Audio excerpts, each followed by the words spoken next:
सोचो, एक ऐसा कार्टून जिसे हम बचपन में सिर्फ कॉमेडी समझकर देखते थे, एक्चुअली उसके पीछे काफी इमोशनल और शॉकिंग स्टोरीज छुपी हुई हैं।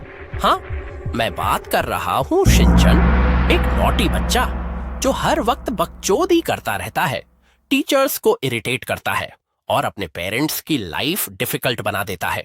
लेकिन अगर तुम इस कार्टून को ध्यान से देखो तो ये सिर्फ कॉमेडी शो नहीं लगता, इसके अंदर रियल लाइफ इमोशंस भी हिडन है।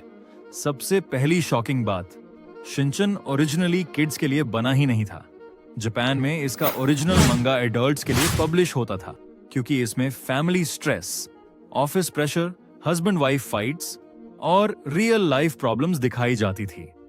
इसलिए जापान में लोग इसे सिर्फ कार्टून नहीं, एक फैमिली सेटायर मानते थे। और ऑनेस्टली अब सोचो, हिरोशी ऑफिस से थक कर आता है, मिसाए पैसे बचाने की टेंशन लेती है, घर में छोटी छोटी फाइट्स होती हैं। ये सब काफी रियल फील होता है ना। शायद इसी वजह से शिनचैन इतना रिलेटेबल लगता है। और अब आती है सबसे इमोशनल स्टोरी।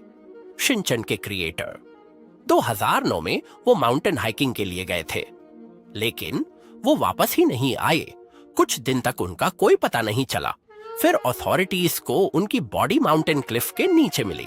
ऑफिशियली बोला गया कि हाइकिंग एक्सीडेंट था, लेकिन इंटरनेट पर बहुत थ्योरीज वायरल हो गई। किसी ने बोला सुसाइड, किसी ने बोला मिस्ट्री डेथ, पर आज तक रियल ट्रूथ ऑफिशियली वही माना जाता है, एक्सीडेंटल फॉल। ये न्यूज संग के फैंस कंप्लीटली शॉक्ड हो गए थे। बहुत लोगों को लगा अब शिनचैन खत्म हो जाएगा, लेकिन क्रिएटर की टीम ने शो कंटिन्यू रखा ताकि उनकी लेगेसी कभी खत्म न हो। और पता है एक और इंटरेस्टिंग बात, टीवी पर जो शिनचैन हम देखते हैं वो एक्चुअली ओरिजिनल वर्जन का सेंसर्ड फॉर्म है। ओरिजिनल मंगा में जोक्स ज्यादा डार्क थे और कुछ सीन्स काफी मैच्योर भी थे। इंडिया में भी काफी सीन्स कट किए गए, डायलॉग्स चेंज हुए ताकि शो किड्स फ्रेंडली लगे।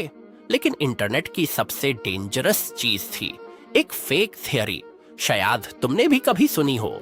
शिनचैन की फैमिली एक्सीडेंट में मर गई थी और सपोजेडली शिनचैन इमेजिनेशन वर्ल्ड में डोरेमन टाइप फैंटेसी क्रिएट कर रहा था। ये थ्योरी इंटरनेट पर इतनी वायरल हुई कि मिलियंस लोगों ने इसे सच मान लिया। लेकिन रियलिटी ये कंप्लीटली फेक थी। किसी भी ऑफिशियल मांगा, एनिमे या क्रिएटर इंटरव्यू में इसका मेंशन नहीं है। बस इंटरनेट ने इमोशनल स्टोरी बनाकर वायरल कर दिया। और ऑनेस्टली यही इंटरनेट की पावर है।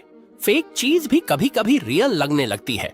लेकिन एक कैरेक्टर जो मुझे पर्सनली सबसे अंडररेटेड लगता है वो है हिरोशी नोहारा। पहली नजर में वो बस एक नॉर्मल फादर लगता है, पर एक्चुअली वो डेली ओवरटाइम करता है, फैमिली के लिए सैक्रिफाइस करता है और स्ट्रेस के बाद भी घर वालों को स्माइल देने की कोशिश करता है। इसीलिए जापान में बहुत लोग हिरोशी को one of the best anime dads मानते हैं। और अब समझ आता है कि शिनचैन सिर्फ एक फनी कार्टून नहीं था, ये एक नॉर्मल फैमिली की स्टोरी थी।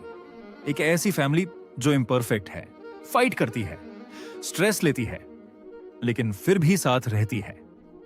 और शायद इसी वजह से इतने सालों बाद भी आज भी लोगों के चाइल्डहुड का इंपॉर्टेंट पार्ट है, क्योंकि शिनचैन हमें सिर्फ हंसाता नहीं, कभी कभी अननोइंगली रियल लाइफ भी सिखा देता है। शाउट आउट तो मनस कुमारी, यूट्यूब की सफर का पहला कमेंट करने के लिए थैंक यू भाई। सपोर्ट ऐसे ही बनाए रखना।